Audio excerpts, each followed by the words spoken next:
Or at least until they.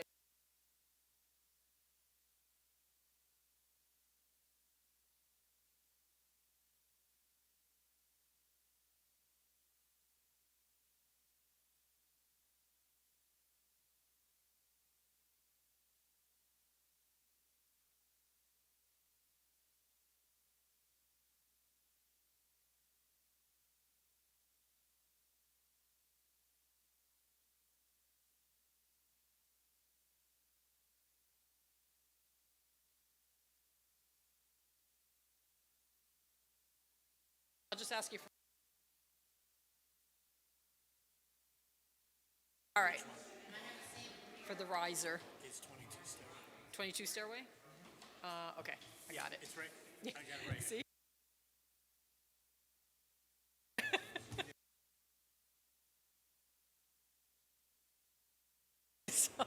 You have no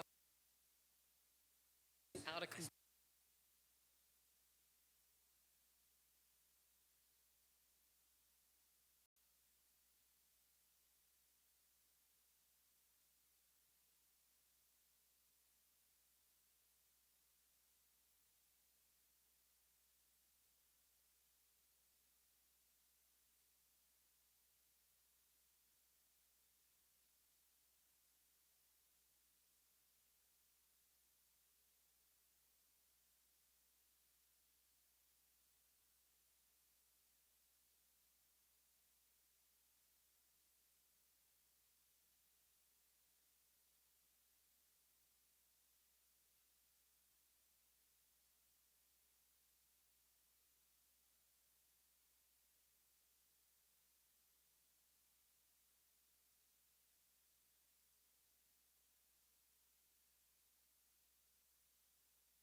I didn't know. I didn't think about the timing.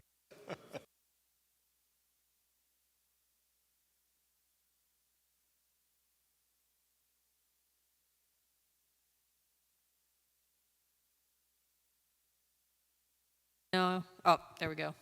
It's on now. It was muted. Noreen, roll call. Bonnie Franson, Here. Jeff Manson, Here. Pat Shea, Here. Dylan Penn, Lou Rivera, and Robert Garstack are out. So we have a 5-member board. We have 3-member present, so we can conduct business. We have a quorum. I'd like to point out the fire exits. There are fire exits behind the audience. There is another this way, which is the main entrance into the building, and then another out to the patio in the event of an emergency. Everyone, could we please stand for the Pledge of Allegiance?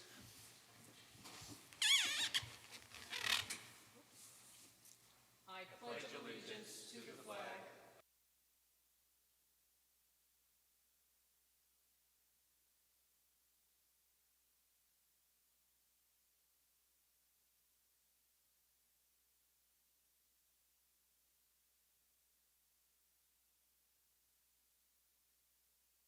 First item on the agenda is Nick Gordon, 18 Stairway, Monroe, for a public hearing.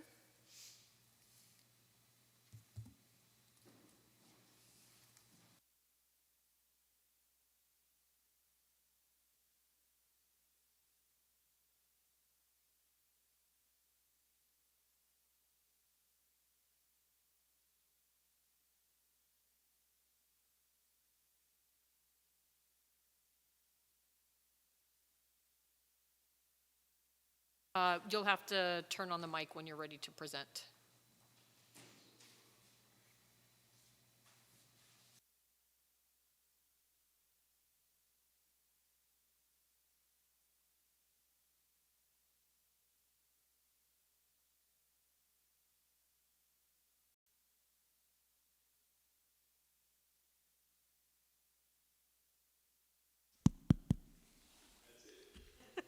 Our Wizard of Monroe.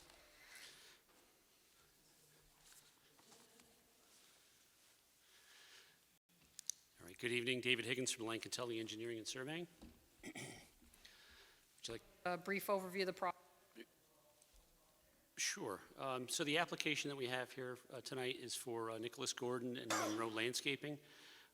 It's on tax lot 3-1-25, which is on New York State Route 17M. The property is approximately 2.07 acres, and it's in the GB district. The property right now is occupied by the master class indoor shooting range, and the proposal is to utilize the rear portions of the property for a landscape storage yard. The town modified their zoning recently with section 57-13V, which provides special use permit criteria for building or landscape storage yards, which is the proposed use. On the map, we did provide calculations for parking based upon the town's requirements for the indoor shooting range, and for the landscape yard, a total of 16 spaces were calculated as being required. Between the existing spaces that are in the parking lot and those that are shown on the plan as provided for the landscape yard, the total of 33 spaces to be provided. I know with the submission that we made, we did provide a narrative that outlined compliance with the town's special use permit criteria. It goes through screening, conformity with the adjacent uses. I will point out that as part of that, we had indicated that the closest residence is approximately 2,200 feet away, and I think that's it. Want to open the public hearing and then take comments, Ashley? All right, so I will make a motion that we open the public hearing for this application. May I have a second? Second. Bonnie Franson, Aye. Pat Shea, Aye. Jeff Manson. Aye. All right. With that, is there anybody here from the public that has any comments regarding this particular application? This is. Put the mic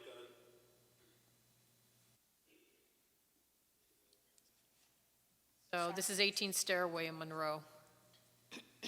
It doesn't look like we have anyone that has comments. Can we close? Someone like to make a motion? So moved. Second that? Bonnie Franson, Aye. Pat Shea, Aye. Jeff Manson. Aye. All right, so with that, why don't we go through any comments that our engineers or our attorney may have? Was there anything?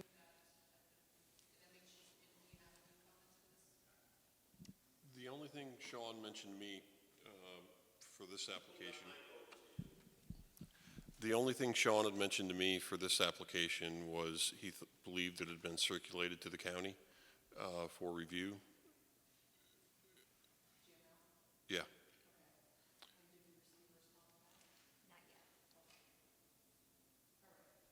And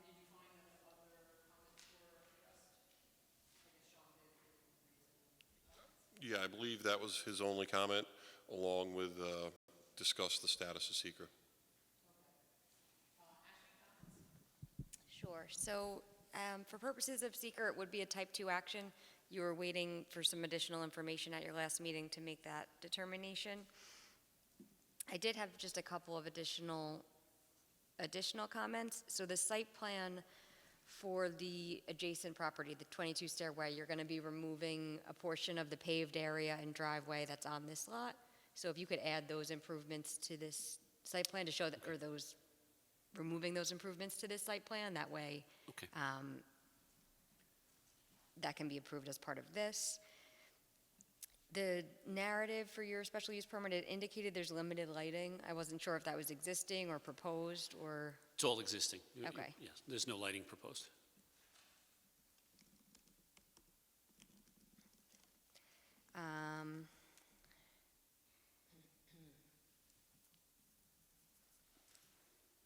I had just a couple comment of the one note you had about not storing any organic material. I just have some language to just tweak that a bit to track the code. I could give you that. And then we do also need just some of the application forms to be resubmitted with the owner's endorsement by the LLC, but I could shoot you an email on those as well, and that was all I had. So the board does have to wait until you receive the comments from the county or 30 days passes to make a decision, but I can prepare a resolution for May meeting. Jeff, do you have any comments? No comments. No, no comment. So with regard, said there were some, So there was a question, this is reusing an existing building for the landscape storage, and there was a question on whether or not it also included outdoor storage areas and the amount of square footage of all of that. So it is existing building that's being reused, so it would be type 2 in that respect, and any additional outside storage is that the equipment pad, and that's under 4,000 square feet. So it would be type 2 all around. so so with regard to the outdoor storage, is it only equipment, or are there any materials at all related to landscaping, mulch? I believe this one, it said that there's no outdoor storage of materials, it was just the equipment. Just equipment, yes. Okay. yeah. So I guess we could. So I'll make a motion. Type 2 action. Second. Bonnie Franson, Aye. Jeff Manson, Aye. Pat Shea. Aye. And then I'd like to make a motion that we direct our attorney to prepare. So moved. Second. Oh, hold on a second. So Jeff made that motion? Okay. I had it down as you. I thought that's what I was confused. Okay, Bonnie Franson, Aye. Jeff Manson, Aye. Pat Shea. Aye.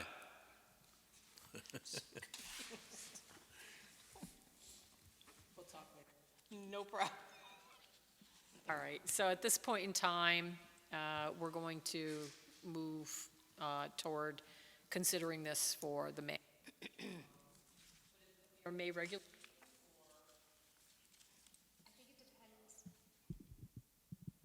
It depends on when the county referral was Oh, that's done true. and when the 30 days would run, or when comments are received. when we sent,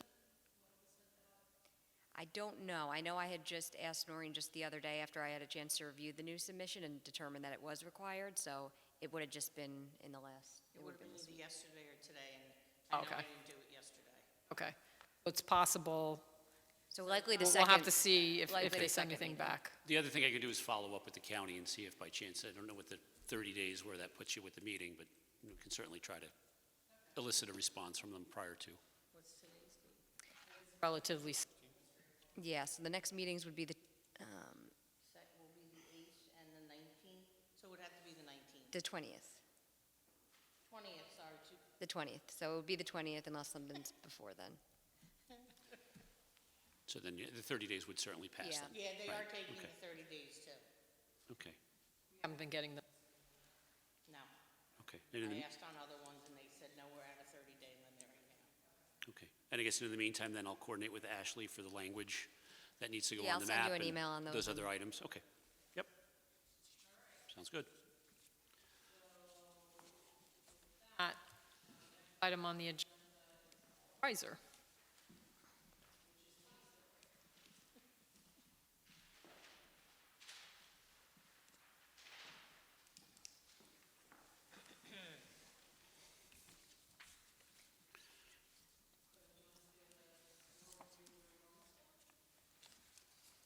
Sure, let me grab my little cheat sheet here. So this application is immediately adjacent to the application we just discussed. This is on a property that's 73,000 plus or minus square feet, also in the general business district.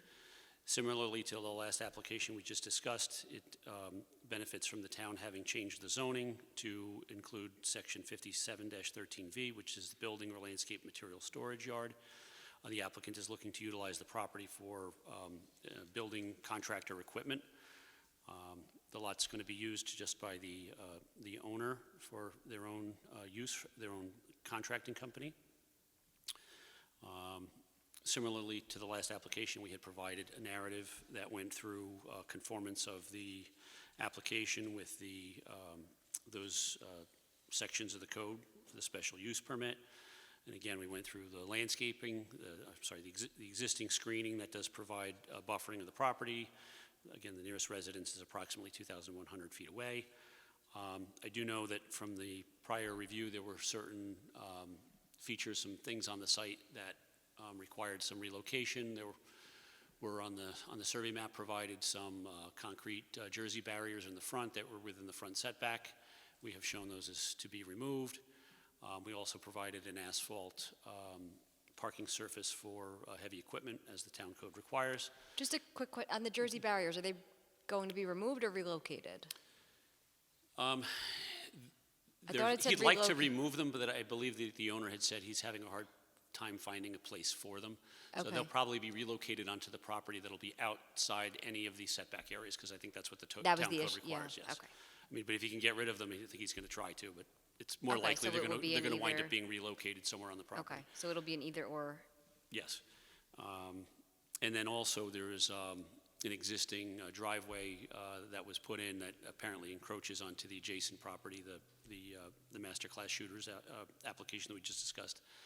The plans show the reclamation of that area and the removal of a container that is shown on the property that's going to be relocated to the applicant's property.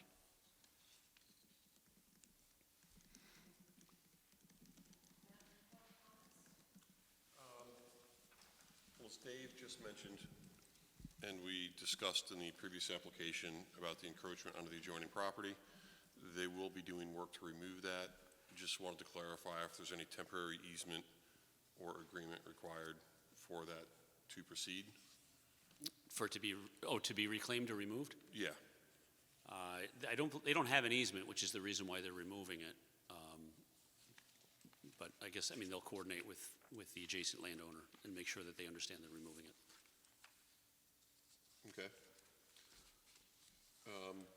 Believe this was also referred to the county?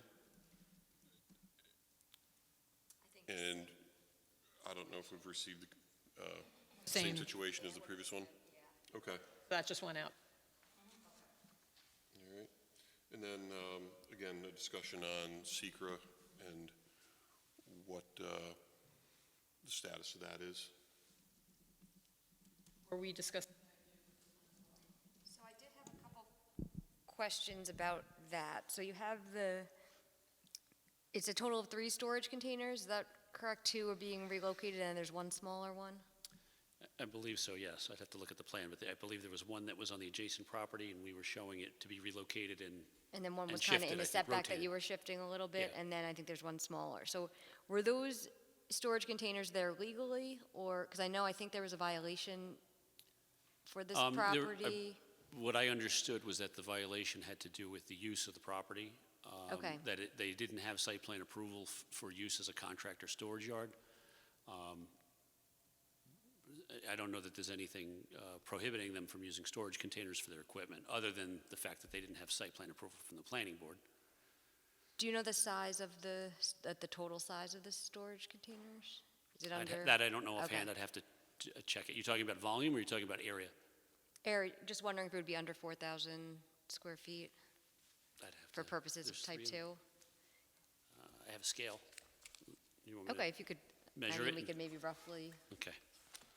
figure take that a out, just because I think if they weren't approved previously or not there legally because they're part of this violation, then it wouldn't fall under the type 2 for reuse of existing structures, and it would be type 2 if everything's under 4,000 square feet. So it looks like I have 2 of them at 40 feet by 8.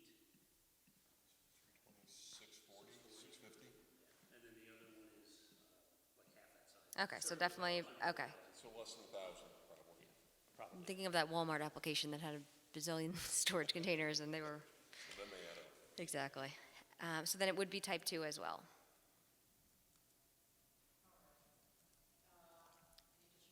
Just a couple, we talked briefly about those Jersey barriers, so I understand they're either going to be removed or relocated. If you could show just where they would be I think you say within the setback, but show if they're gonna be relocated, where they would, Well, I know that we did designate on the map storage you areas. have a storage area, Yeah, but that would be the intention, yes, to put it in one of the storage areas. so maybe just show where in that area they would be.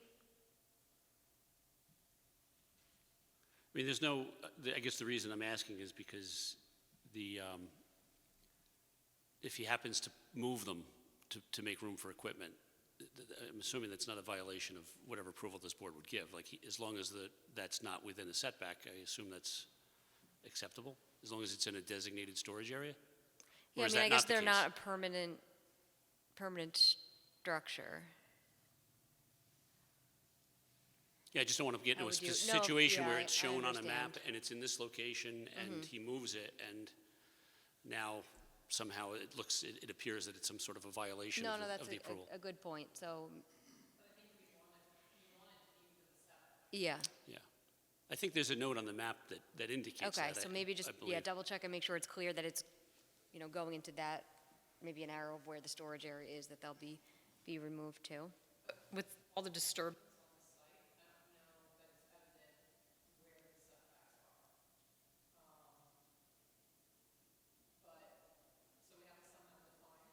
Yeah, there is an outdoor, there's a storage area noted on the plan, so if the intent's to put them in that area, that's out of the setback, it has to be under the code, so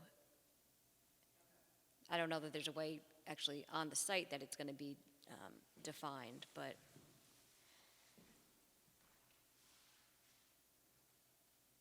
Well, would there be a way to maybe define that. to define that, like where you do a wetland buffer, and when you mark the wetland buffer, so you know that people aren't encroaching on it?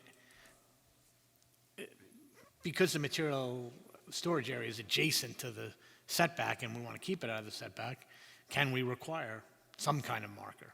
Some kind of demarcation? Yeah. Yeah, I think Maybe even that's, vegetative, although I don't know if that works. I mean, to me, vegetative would be great, because it would also help kind of stabilize and improve the overall site, with maybe some ever. But I also understand contractor storage yard, so the location has to make sense with maneuvering their vehicles or whatever else they need in terms of their storage area. All right, I'll discuss with the applicant and see what we can do to designate that storage area and maybe define it somewhat better. I mean, are you looking for something that's permanent, or, I mean, I'm thinking like they could put boulders along an area or something, or, Now, again, with this, we're not doing outdoor storage. Is it mostly vehicles? I think this is materials, right? gravel, I think it was stone, generally stone, gravel. I There's think no, there there's was no one- organics, I know that, no topsoil, no mulch. Okay, because I think your narrative said no topsoil, but I think the actual plan says gravel, stone, and topsoil, so I don't know Oh, which that was must be the- typo, yeah, it's Okay, no so no it topsoil, would it's just just be- gravel and stone. Okay, Or right under material storage area, it has that note. Ah, okay. Can you tell me which note that is, Bonnie, please? Right, if you, I think it's actually where you have like the arrow pointing to the storage area. if on you the plan follow view. my, right here, materials.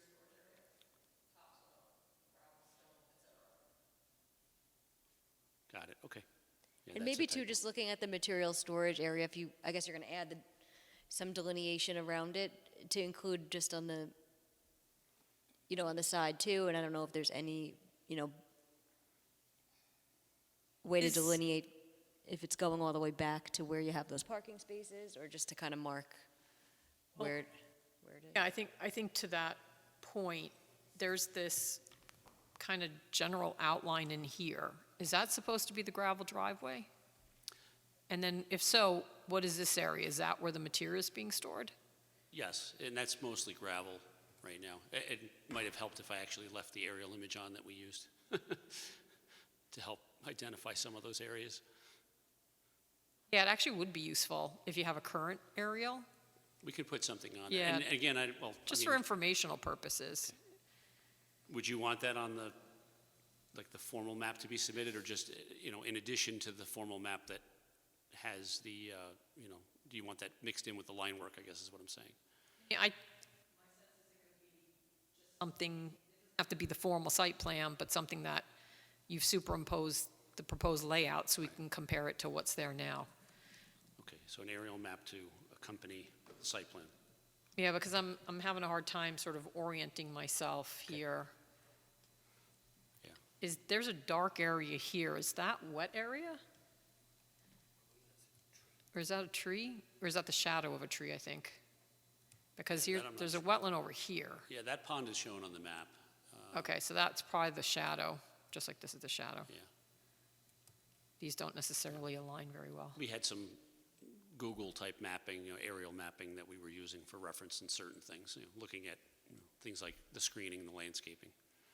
I think, really, we'd like to understand the materials, and again, just looking at this area, we don't have property lines. But, you're showing some piping, it looks like, in the woods. I don't know if this is what it looks like now, if this is a current. That I don't know either. Yeah, so, I'd like to, if we can, in the best of all worlds, not have them encroaching in areas that they're not supposed to, and kind of get it cleaned up. And to have, again, a real good sense of what they are doing here. There's a lot of, I don't know, there's a lot of vehicles, a lot of storage stuff here. I don't know if that's still there or not again. We'll provide some new information. Are you the applicant? Oh, you're welcome to come up.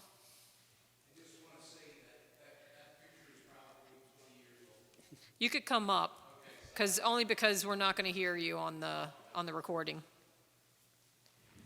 I don't think it's 20 years old, but it could be 4 years old. I'm not sure. It's a very old picture. Turn on that microphone, please. Yeah, slides. There you go. And just your name for the record? Paul Reiser. Okay, thank you. So, Get closer, please. Paul Reiser.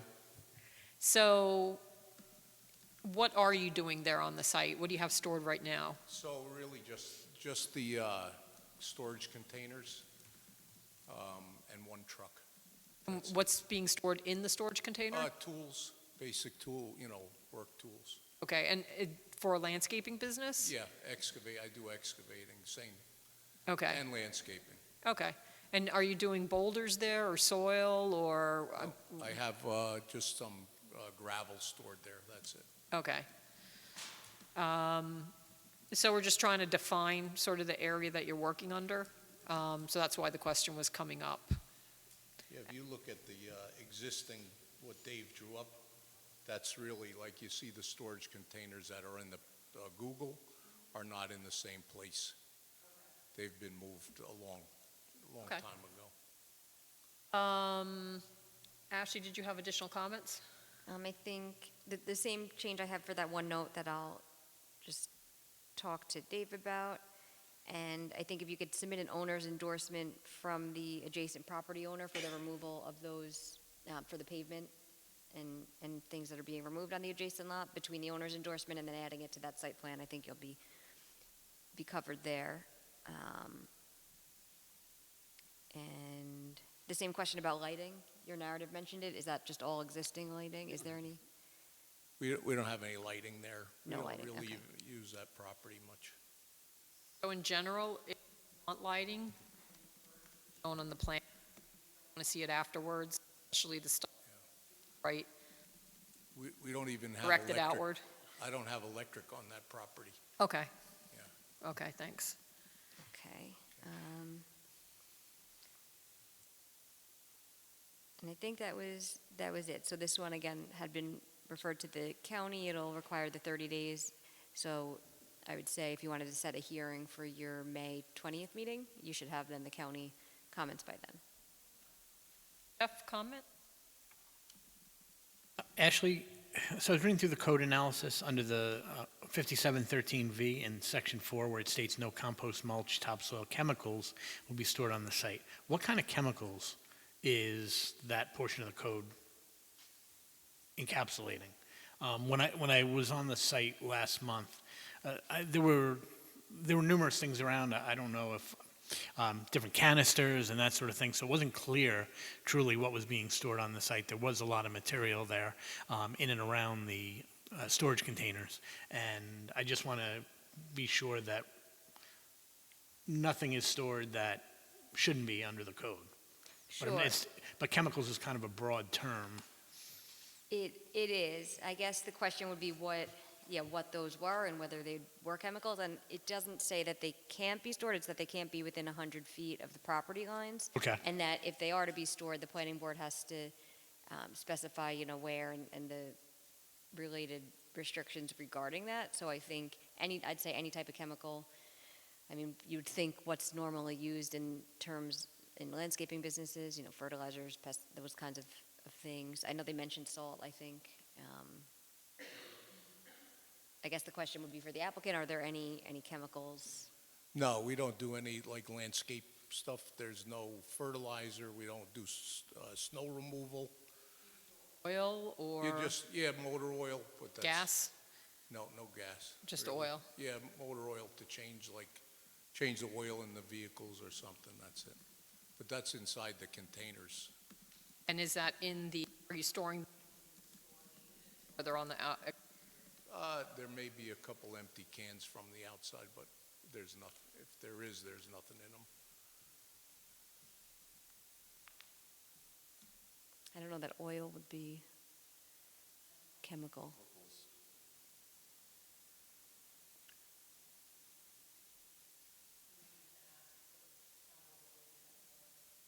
Or it would really be the Building building inspector. inspector for an interpretation.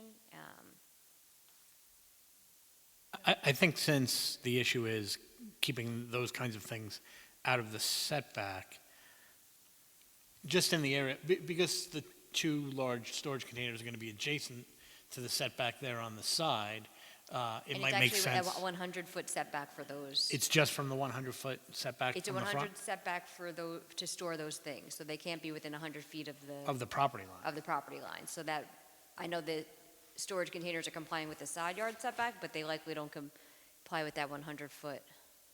So if there's any type of chemicals being stored in those units, they would have to be more than 100 feet from the property line. Doesn't leave a lot of property on this lot. Mm-hmm. Most of the property is within 100 feet of the property line. So I think something to ensure then that whatever these items are that shouldn't be stored probably can't be stored on this site. There's very little area in which it could be. Right, the front width is 247. So you come in 100 feet from each, you go 100 feet back. 47. The property narrows as you get back towards the pond. If you were to draft on the plan where that 100-foot from the property line is, I think we're going to see a very small bit where these things be permitted. It just may make sense Well, I mean, I that, think you have, presuming that the board puts this on for the meeting next month, I mean, if you were to ask for an interpretation from the building inspector as to what constitutes a chemical and whether the storage is, permitted in And I containers. think we might need more of the way to frame it might be what's or what is potentially, anything other than motor oil, and see whether that would be a Right. chemical, because I don't think you would get, that type of broad, I think there'd really be no way to leave it open-ended and define it Right. from that respect, but if you do have motor oil, if there's anything else you could think of, we could ask whether those would constitute. I would think there's a difference between having a few quarts of motor oil in containers inside a container as opposed to filling those containers with fertilizer. So we could ask the building inspector, would it just be motor oil? Is that the only thing you'd want to? Basically, that's all we have there. Okay, if you think of anything else, certainly let us know, that way we could. Yeah, Want to no, include it now, otherwise it's not going to be allowed, so it'd be good to, whatever, indicate what you might need in your business. So is that something we should ask of the building inspector, or is that something you want to refer to them? Sean usually does the referrals he usually will take care of that. Okay, we can do that. And what quantity of motor oil? We don't do, I've scaled down the last few years, so we have, gallon containers, that's it now.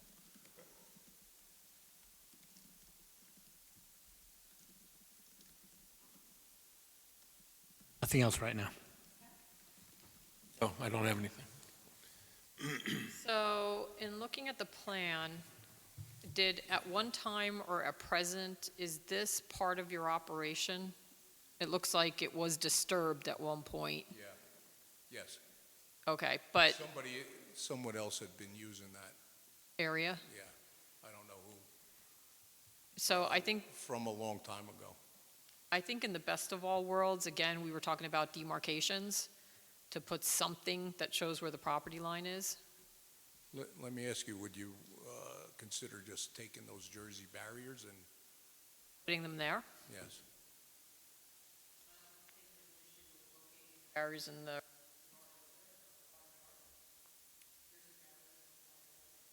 I know, as we were I talking think- about how to demarcate. Yeah, I think Sean was gonna ask Ben about that. Okay, That was discussed at the last meeting, but I don't know if there was ever a resolution to that, or because they decided to move them out of the setback.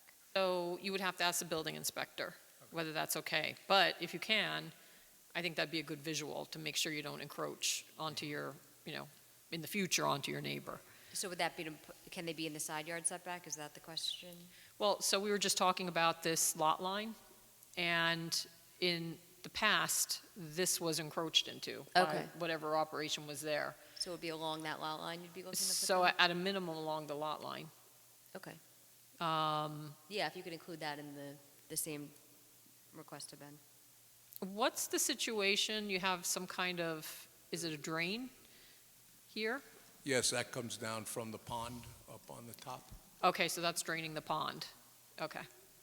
And is there a pipe otherwise? That's Yes. not shown, that's somewhere in here? There, yeah, there's a pipe in there, right there. Or is it it almost looks like there's something coming this way, but do you think there's an underground pipe coming from the pond this way?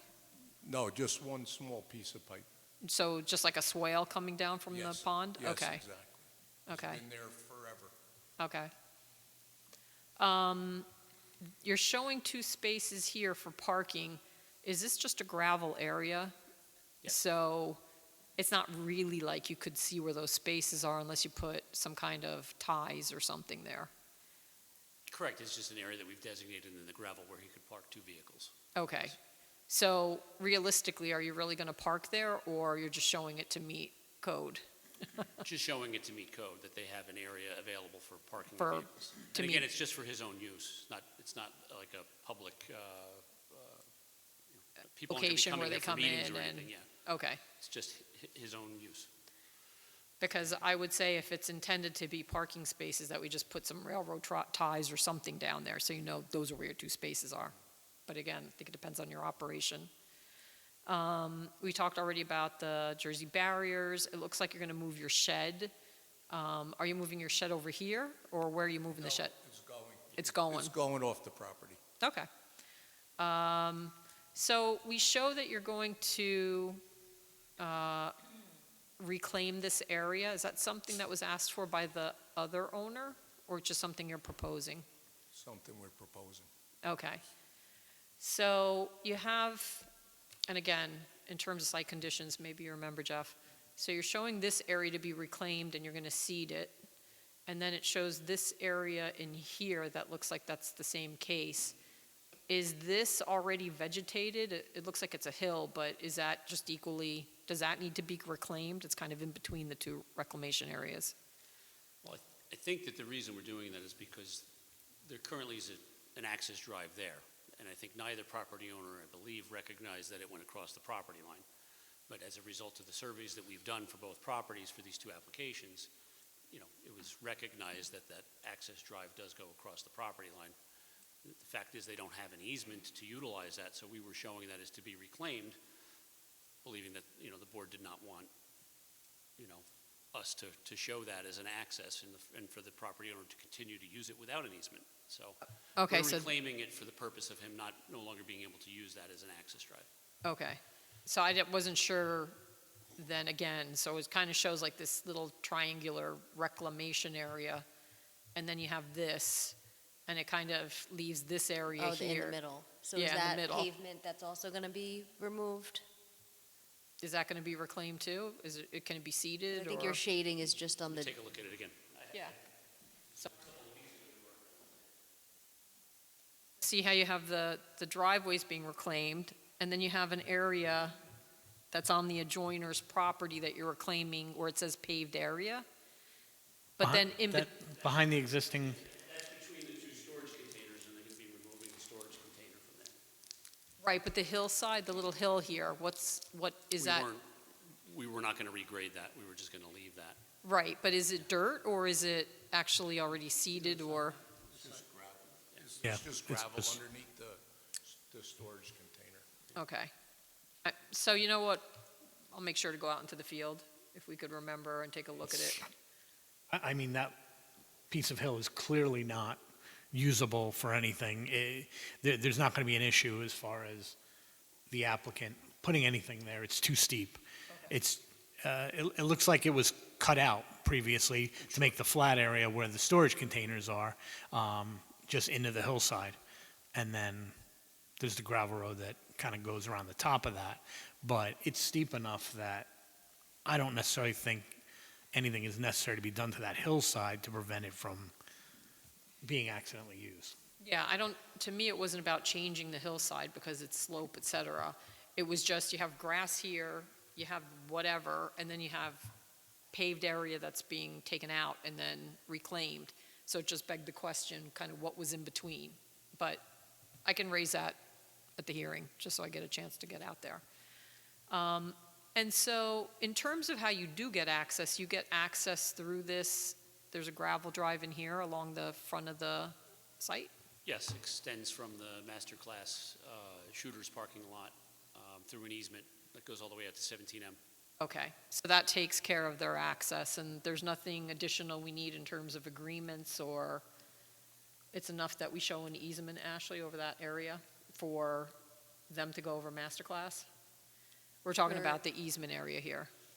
For the existing access easement?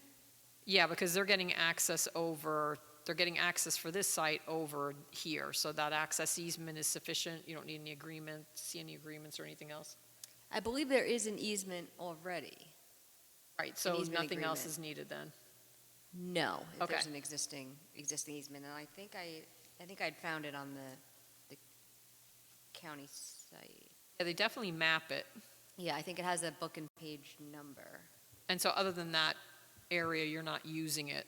You're not using portions of masterclass at all. That's why you're reclaiming. Oh, why are they reclaiming the portion that goes across? No, that they are reclaiming the portion that goes across, but they're not utilizing any other areas of the site. Correct, only the areas that are within the easement Okay. for access, yes.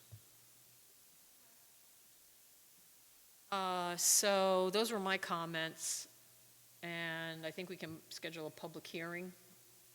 I need to take a quick, And classify as type 2 as well. would someone make a motion to classify this as a type 2 action? So moved. I'll second.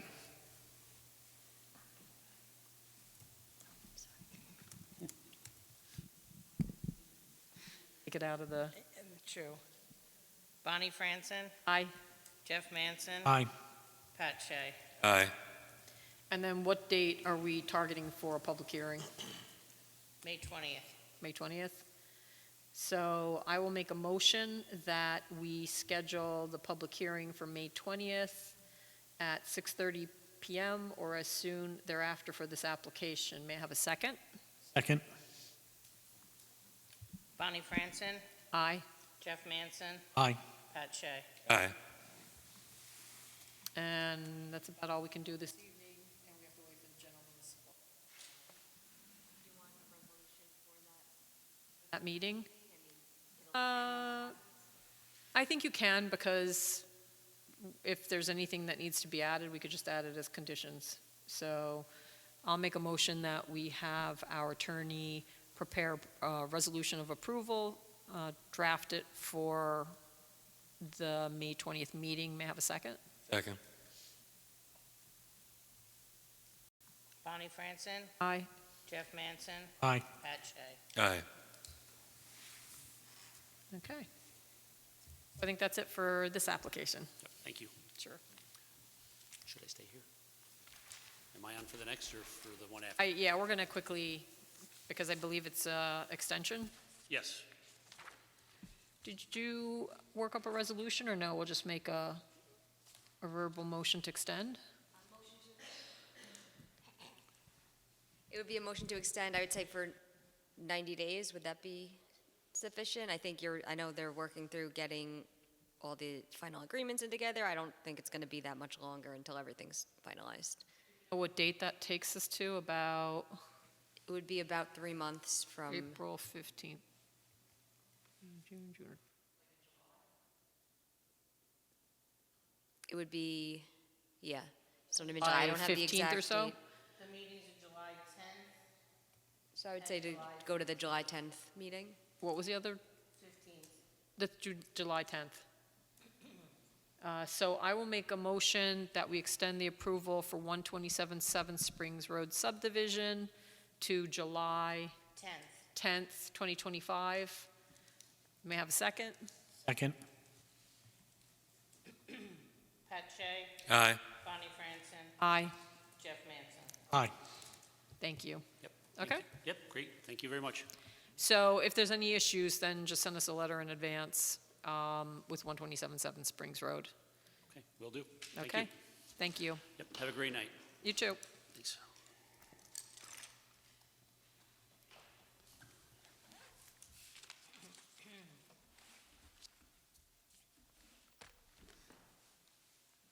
So the next item on the agenda is O&R off Forest Avenue.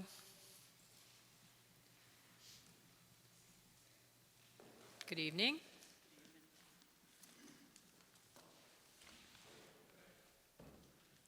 So while you're setting up and settling in, I'm just going to do a little sidebar. So I contacted we have Dave Tompkins from CHA, who's our wetland scientist. He had provided us a revised rate schedule. We were asked to contact a couple of other consultants so that we could vet, hourly rates and see where costs are in general in retaining wetland scientists. And so I reached out to Greg Fleischer from, I think it's Capital and Environment. And I also reached out to Eric Kiviat, who's with BARD, and checked all the right rates, and they're all comparable. So in speaking with the supervisor, my suggestion was that we just acknowledge that all three can represent the planning board, because we did come up with what we think may have been a concern about a conflict for this particular application. So if we have a stable of scientists, we're able to utilize any of them, including situations where we may need to use an alternative scientist. So I think for the time being, we agreed, where are we with the wetland scientists? Because we're not going to use Dave Tompkins for this application. Okay. So I already have the qualifications, et cetera, for Greg Fleischer from Capital and Environment. So I think I will send you the materials and information. You may have been on a wetland. Did you watch a wetland? No. So he recently did a wetland seminar about the new wetland regulations, and I happen to know him from working with him on a project in Suffern. So I know that they're capable, so I think for this particular application, we'll get Greg up to date and then have him get out there, okay? All right. Should we appoint all of them, you think, at this point?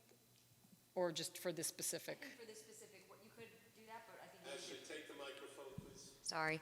I think you can do, you could certainly appoint all three, but I think you're going to need to then, each time you want to use one, appoint them individually. So I would say for this one, a motion to appoint Greg. So for this particular application, I'd like to make a motion that we appoint Greg Fleischer from Capital Environment. I'll confirm that. For this particular application. As a wetland scientist. As a wetland scientist, who's going to look at the wetlands and in addition, check some of the habitat there. Second. Thank you.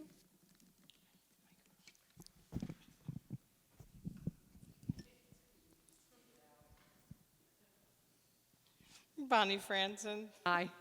Jeff Manson. Aye. Pat Shea. Aye. All right, so we'll get them out onto the site. We appreciate that. And we did just get the bog turtle information, so that's perfect timing, so they can take a look at it. That'd be great. And So, I assume, who will be the coordinator with the? Sure. Who would be the coordinator, just so that we can, just when people go onto their site, we like to have notice so that, sure, so I will make sure I get the contact information to Noreen, and she can Okay. send it to you. Perfect. And then you can work together on, organizing that. that'd be great. So if you just introduce yourselves again, and then let us know where you are in the process. Sure. Good evening. My name is Leslie Snyder. I'm with the law firm of Snyder and Snyder. I'm here tonight on behalf of Orange and Rockland Utilities. I have with me tonight Chris Mink, who's from EN, our engineers, our outside engineers, and Mike Hominick, an engineer with O&R. So in terms of comments, we do have some comments from Sean, I believe. Does the applicant have copies of that? Yes, we do. Can you give the microphone over, Noreen? Thank you. And I think I ended up with 2 copies of the same. There's, Oh, they are 2. Oh, wait. yeah, there's 2 separate sets of comments, one pertaining to the general application, one set specific to the SWIP. Okay, I see that. All right. You want to go through your comments, please? Or if you want to go through the highlights? We can hit the highlights. Not sure anybody really wants to hear about TC calculations or that type of stuff, so.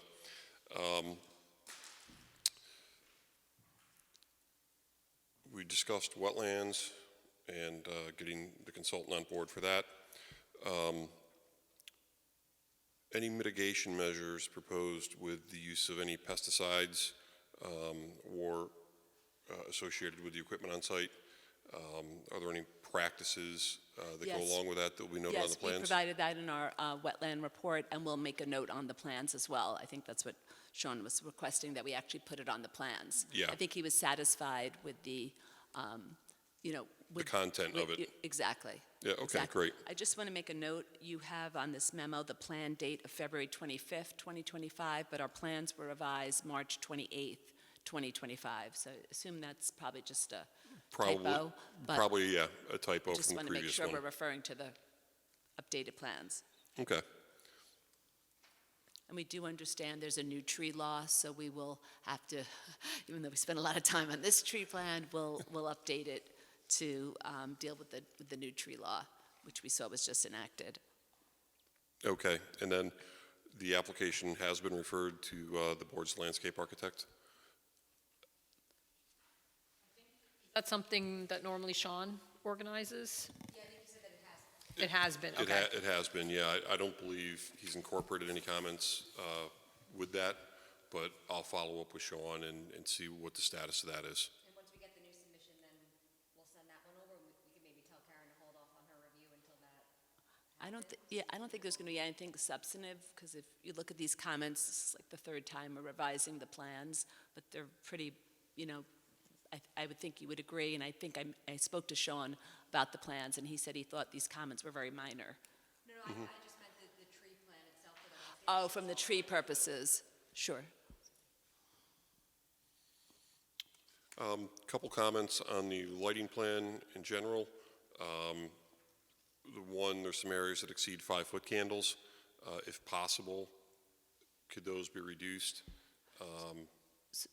to maintain what you need on site? Yeah, so just to address the lighting, first of all, the lighting will only be on in the event of emergency. So that means people's lights are out and they have to fix the equipment.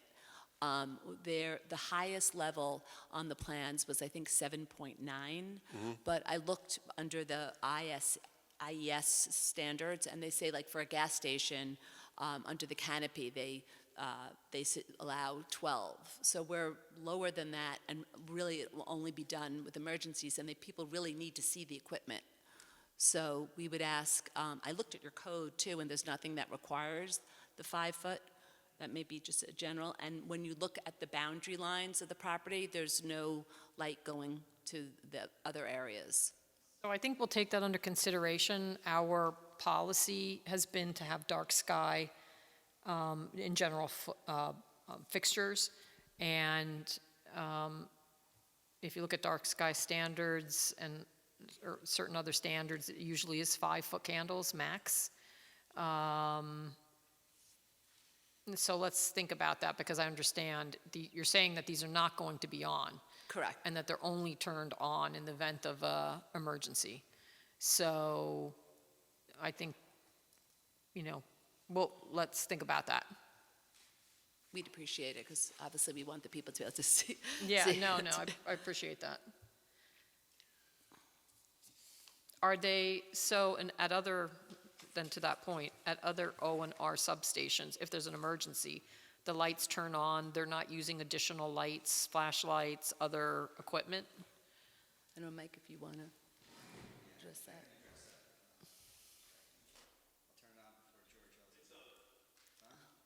You got me? All right, sorry. Yeah, so basically the lights are off unless we're there in an emergency. We don't plan any work at night. When they do show up, they will have flashlights, they will have, trucks to illuminate it, but it is, an energized substation.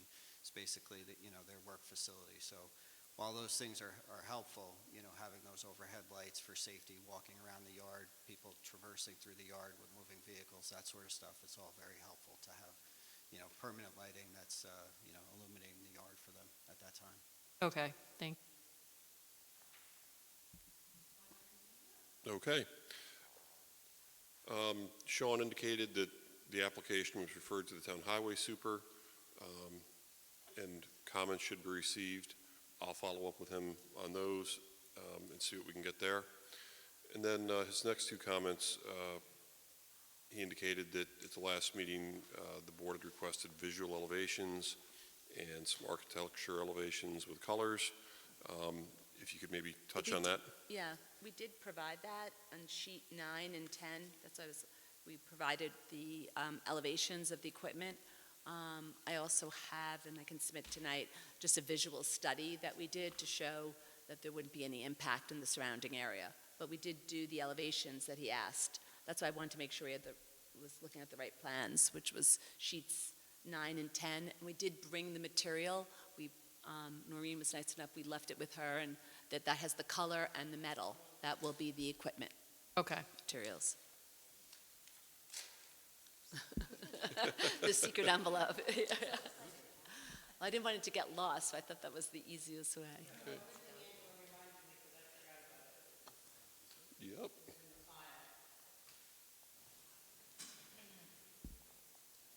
Are you referring to these elevations that, I don't know if you could see them? Yes. Gray green. So, okay, this is a dumb question. This is the front, this is the color, this is on the back. That is correct. Okay. Yeah, the label's on the back. Okay, Sorry, we did the label, so. I didn't want to. Yeah, it's killer long, gray-green.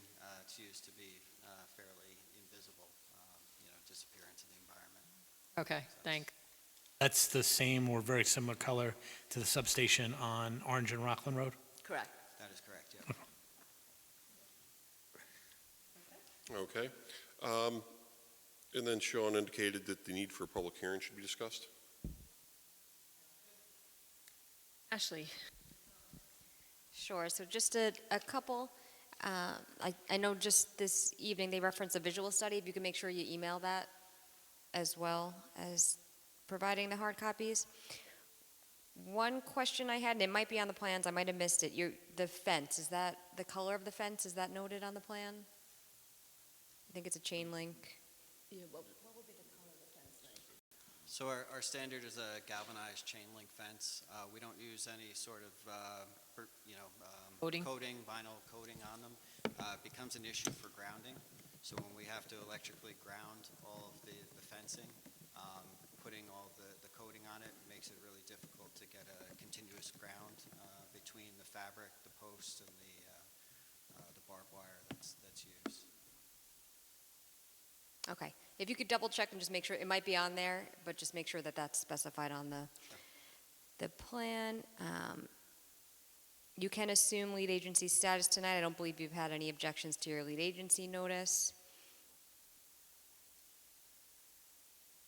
The tree plan, once the revised, tree plan's received per the new law, it'll be referred to your landscape architect and also the Monroe Conservation Commission.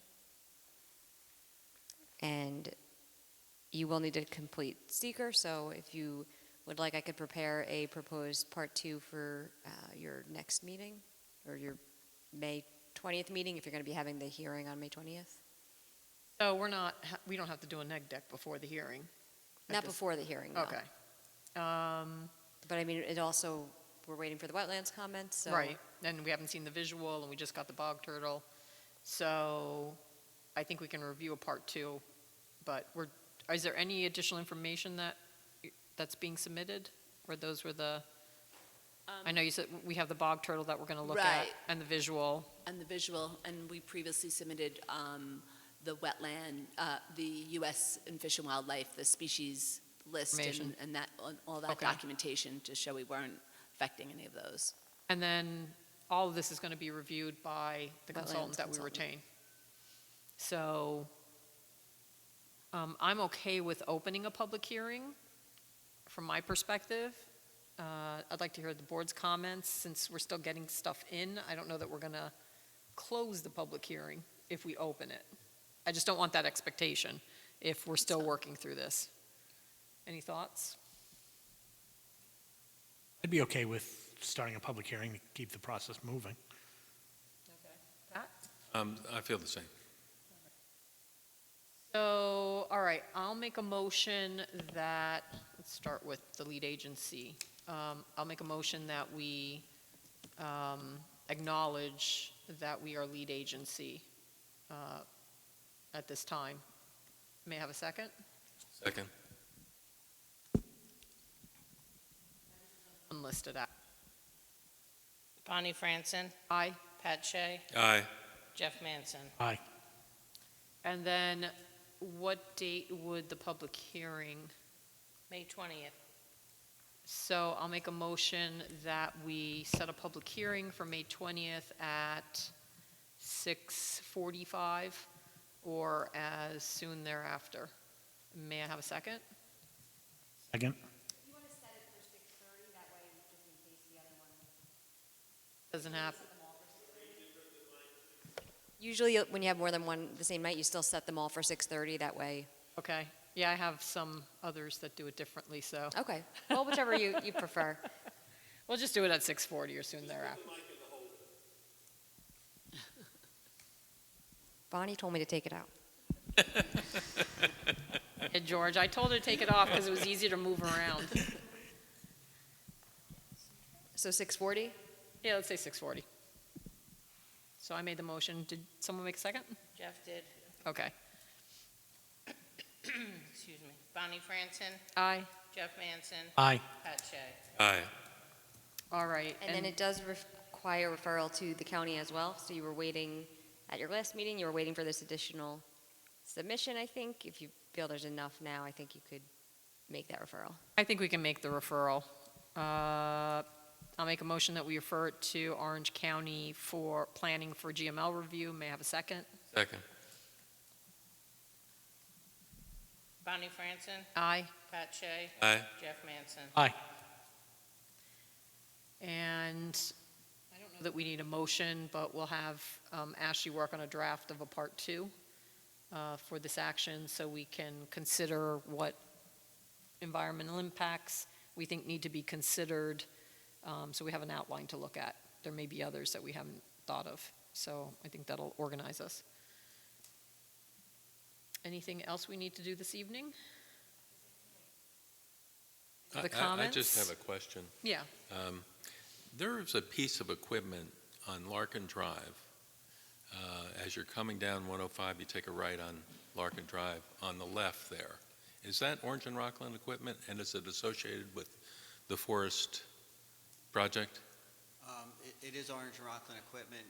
It's temporarily serving power to the area. It will go in service in the next few weeks here. That did go through the building department for approvals. And that's to supply what? Power to the area. temporary? That's a temporary Temp- this is, so we can, once we build this, we'll be removing that.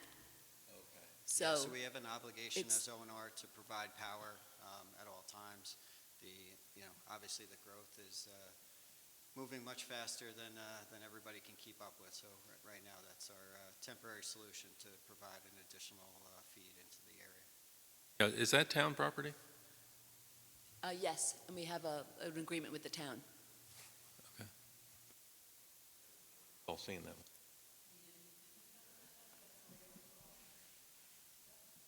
one. A few things, if I may. Last time, Mike, you spoke to us about what the benefit of the additional substation would be, but this is the first substation we're reviewing. Can you just give me an idea of what is the function of the substation? What does the equipment there do? It's not producing power. No, you're correct. It's not producing power. So the transmission lines carry power through the community, right? That's the high voltage lines. This allows us to tap those lines and transform the high voltage. So if you think of it as like a water line, the transmission line being high pressure, and this then reduces the pressure to be more of like a local distribution type pressure. So it goes from the current lines that are coming through the area are 69,000 volts.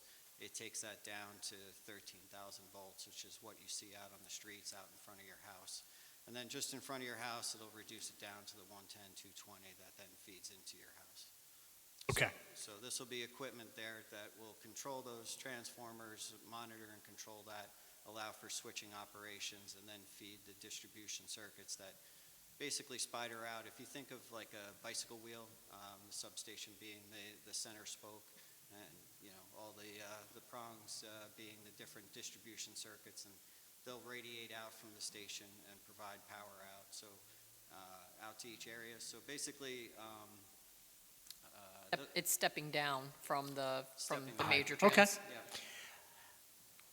So aside from if there's an emergency at the substation, how often is the substation visited for maintenance, upkeep, that sort of thing? Yeah, so the station is unmanned. It's monitored remotely. We go to the site once a month for monthly inspections where they do a physical inspection of, all the components. But yeah, unless there's something going wrong, it's once a month. Okay. I guess I have a comment in relation to the lighting. Just to, I guess, again, help put it into perspective. So New York State law requires that 5 feet out in front of an ATM, you have to have 5-foot candles of light for safety purposes. And that's just so that there's good visibility all around for, the person who's using it, safety.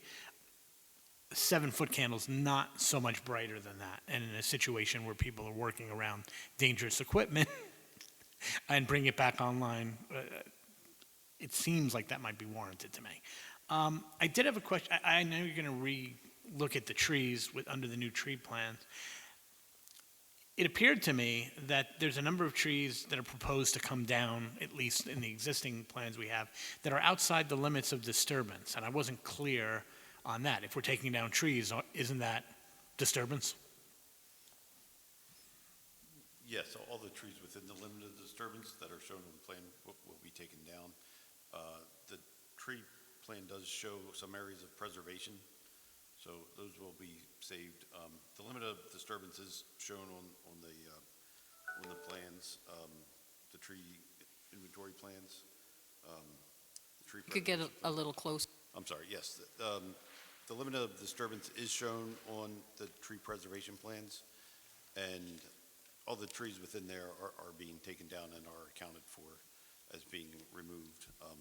So the site does have 280 trees that are over 6-inch DBH, and then 93 of those will be maintained, and then we are planting 63 additional mitigation trees.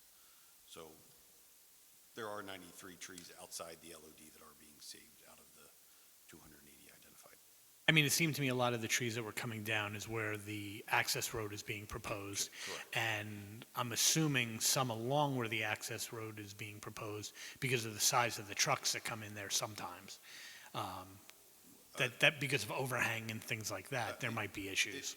Is that? It's more due to the grading, so Okay. the site is very steep. The way the new tree preservation law was written, it accounted for slopes of 30%, so Yeah. the majority, I would say all of the site is over 30%, so Oh, okay. there's a number of retaining walls being put in to Yeah, I saw that. reduce the grading, so even with the walls and the tiebacks, the trees will need to be removed. Okay. Thank you. I appreciate getting a better look at that. Yeah, and Just to- I do have one other point with the trees, I apologize, Ashley, if you want to. No problem. You could go ahead. For the utility, we do have requirements to keep trees back 50 feet from the transmission facilities. We also have a similar rule around the distribution, it's much less, and the substations themselves. So there are some trees that would be considered danger trees to the facilities, right? If they should come down, it would take out the facility. So sometimes we have to propose taking down some of the larger trees, and we go back with trees that are more compatible. So O&R publishes a compatible species list and a vegetation management standard on our website that is available for everybody to see, shows the native species that we use and where different species can be planted in and around our facilities. And that's not just for, the distribution, but it also applies on the transmission. There's a different list. And then the substation has a similar requirement, right? We don't want to lose power because a tree came down on the equipment. Actually, your new tree law acknowledges that O&R has the right to cut trees in the right-of-way, and they're exempt from your tree law, so obviously, everyone realizes how important it is to keep the electricity going. We are somewhat familiar with those standards. We had a property early on when Bonnie and I came on, and quite a bit of that 9 acres, I think 5 acres, was under O&R easement. So we learned a lot about that on that project, and so I know exactly what you're talking about. And I live 2 houses over from that project, so I know how you keep your easements. I know how you keep your right-of-ways. How do you have any more comments? I think that's it. How are they vegetating the stormwater management areas? And I've said this before with some other projects, it's like shocking to me sometimes how much disturbance is required for the stormwater management basins. I know they're necessary, I know what we're trying to control, and yet sometimes it feels like more of a lot is going to a stormwater management basin than actual development. And so when I look at this particular basin that you see up on the screen, what kind of stormwater management practice is that, and is it just going to be lawn? What's the thought here? These will be gravel wetlands, so they will be planted with wetland grasses, herbaceous grasses, in the bottom of this facility that will be generally wet. The side slopes and the supporting slopes on here will be stabilized with just vegetative grass. They do look large on this plan, and we are treating 90% of the impervious area on here, if not more than that. So back to the point about the site being steep, just to get the facilities in there does require some grading, but that area will all be green. Will be green. Green. Is there, and again, I know it's a matter of managing it and keeping it operational, so there isn't a way to add some herbaceous plants, some shrubs or anything else, or that kind of clogs up the works? Generally, woody vegetation, you try to avoid that in stormwater facilities because it will damage any Bottom. supporting embankments. So I have sometimes seen embankments vegetated, but I think it's because they're larger embankments. Yes, they would be vegetated with grass, yes, but you generally do not put woody vegetation onto an embankment. I had never heard the expression gravel wetland used before. That's a newer technique. Okay. DEC continues to update, what's permissible for that, and that is kind of an unusual one that I haven't seen very often. I know we've taken a look at it, had some comments, and I think we're going to get on a call here shortly to kind of go through those and discuss, the overall SWIP. Yes, we will coordinate some of the SWIP comments that we received, just some clarification comments. The purpose of using a gravel wetland in here was due to the drainage area sizes coming through here and limiting the number of facilities we would require on site. Long linear sites are kind of difficult to provide treatment on, so to maintain the drainage conditions from existing to proposed, on a long linear site, you would need a lot of small facilities along the site, and that's just not practical on a site like this with transmission overhead lines and Right. vehicle access and equipment and things like that. So we chose a gravel wetland facility and placed them in the areas where we could, and then are directing all the drainage to those areas. So,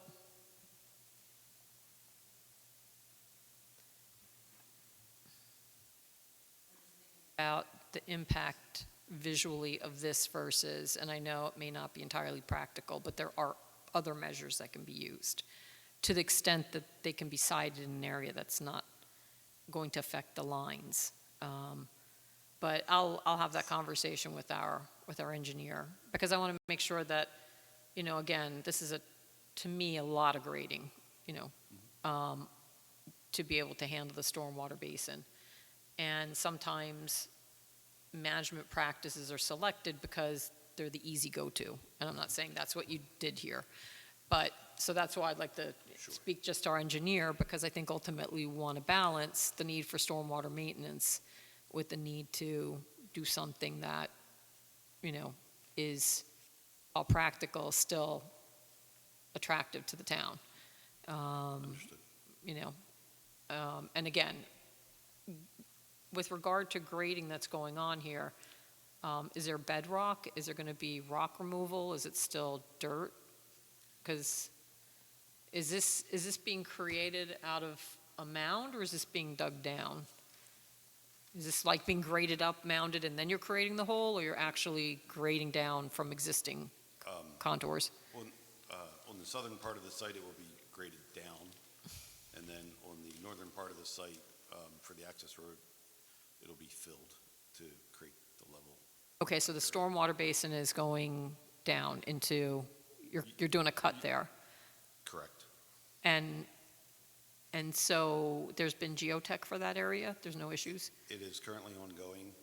They did find some rock, but not necessarily bedrock yet, but we don't have a final report on that.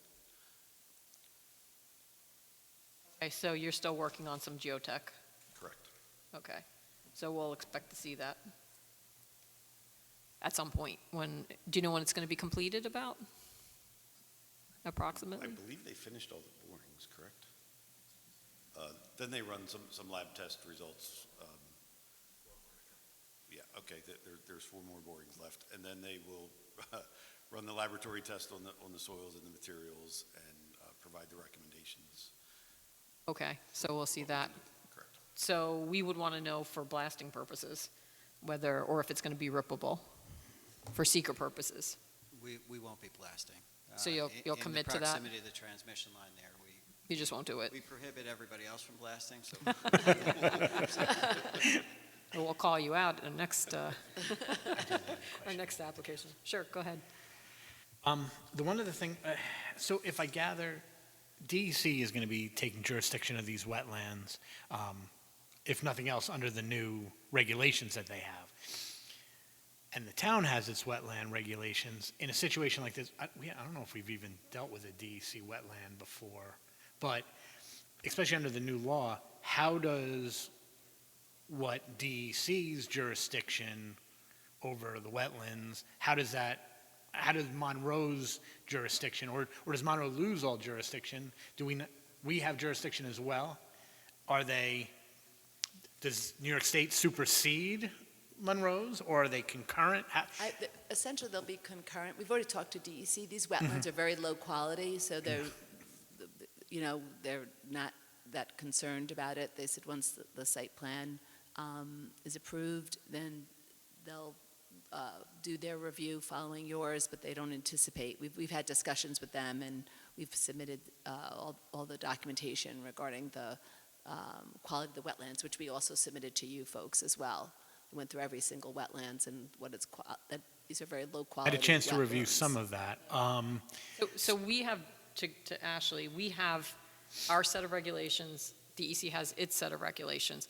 It can decide to issue a permit for what's occurring within what they regulate. We don't have to, unless it complies with our town wetland permit regulations. Concurrent, but you have your own standards, your own, Right. what you regulate. Right. And to the extent that those standards are different, it may result in a different action, although that has not happened, at Yeah, I'm least not aware since of I've it. been here. Are they taking jurisdiction merely because of the amount of wetlands, the size of the wetlands, or is there another issue in the wetlands that I DEC think, is? now that there's that new rule that Mm-hmm. says like of local and, I forget what that exact, yeah, thank you, I never, that new- Unusual unusual significance. Right, or- that Right, now everything is sort of, that's why DEC is in a Right. right. I frenzy. think it's something to the effect, I think unusual importance or something to that effect. Right. Yeah. that's a- But essentially they said, every wetland, even if it's a puddle, every wetland within the urban census Right. areas are now regulated by DEC. Doesn't mean that they're not going to issue permits. They've created this kind of general permit for certain Housing, activities. So literally, again, this just became effective in January, so we're all working our way through the new regulations. It's going to probably take a year before we even kind of make sense of what they will and won't regulate. But yeah, for urban areas, it's significant in terms of what's now classified as a DEC wetland. Yeah, that's why DEC has already started to do just generic permits, like for housing, and eventually they'll get to, it's too, I don't think anyone envisioned that the amount of work. Implications? Right, the implications, that's the right word. So I did just have one more comment. Thank you. I think you were talking before about the tree clearing within for the maintenance area. I see an area noted on the plan of trees to be removed according to the 50-foot utility maintenance clearance. But it doesn't look like those trees being removed were noted in the tree inventory, or at least they're not labeled. So I was wondering, are you counting those in your tree removal? Those are that's, what she's saying is those trees are permitted to be removed? That's Well, under their I'm own asking, I code. guess Right, I'm whether they asking, counted them or I don't know not. that they are permitted. Actually, under your code now, the new code, it actually says you can clear, that they're exempt.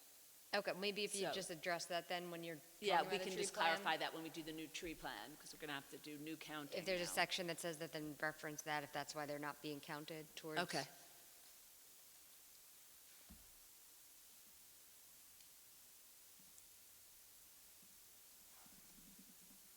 Folks. They're going to be in front of us for a little while. We can press them.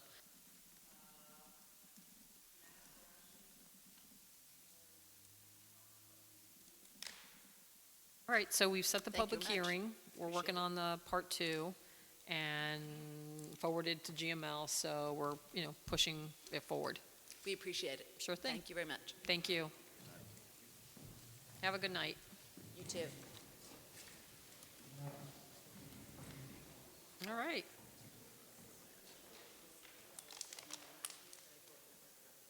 So that was the last item on the agenda for minutes. We have one of our councilwomen here, and we have MCC members here. was gonna see if they had any comments or wanted to raise anything. Did you want Huh? to, Got to get their did attention. you want to do the notice of intent? For Pelody? Your intent to be lead agency? That way you could, I'll ask if what, so, Mary or MCC members, do you have any comments? I know you're here, so I just want to recognize you if you have anything. Okay. Thank you. All right, so this isn't on our agenda. This came up for Pilati Village, if you want to explain where we are now again in the process. sure. I think we spoke about this briefly at your last meeting with Mike Morigante. I know he's working on preparing a plan for the site plan amendment that they're requesting to change the number of senior housing units related to the funding that they're going after for the state. So I anticipate they're going to be submitting everything very shortly, but your next meeting's not until May, so I thought it'd be appropriate for the board to declare your intent to be lead agency on this site plan amendment. That way you could get the ball rolling and circulate for lead agency once that comes in. So to our knowledge, the town board hasn't said that they want to be lead or want anything different than No, I tried to confirm the, that, but I mean, in the event they do, then you could always talk about consenting to that. You okay. were the lead originally, so I Right. imagine that. So typically, we would continue to kind of be, that's usually, I think, the way it works. Yeah, usually how it would work, and that way, because you would have to issue your, amended neg deck before the town could issue their amended, so we'll try to.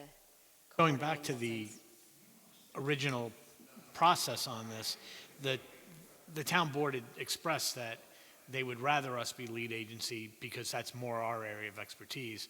So I think they'll probably be in the same thought process now.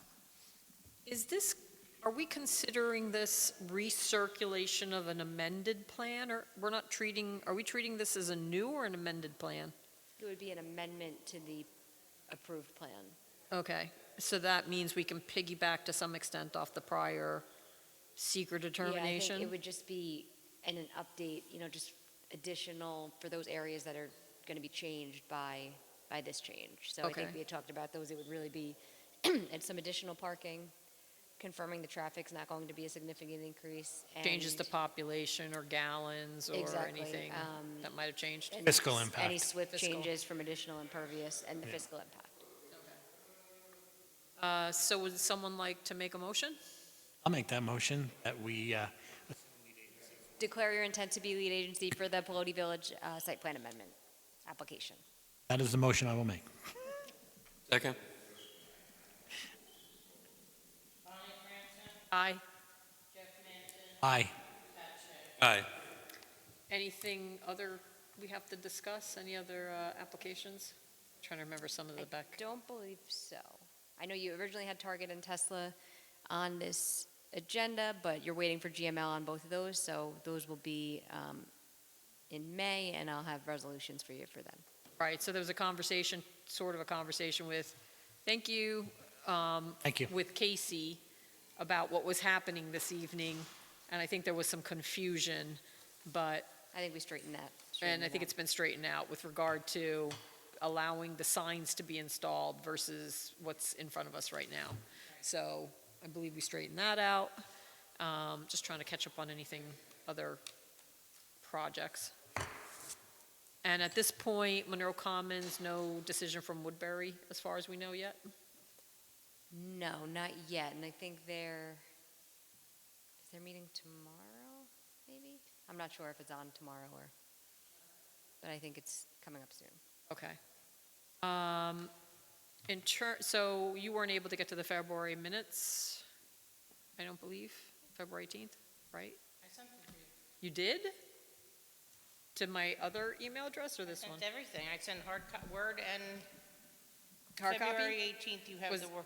When was that? I had it ready Friday. I forgot to email it till Monday morning. Okay, so yesterday. Yeah, Monday morning. Oh, God. it's All on right, so Tuesday. I'll, let's table the minutes for now. Because there's only 3 of us anyway, so it'll probably be, Yeah, with people here, not here. I know Pat's really sad about it. So with that, I will make a motion that we adjourn the meeting. May I have a second? Second. All in favor, say aye. Aye. Aye. Any abstentions? Any noes, motion carries.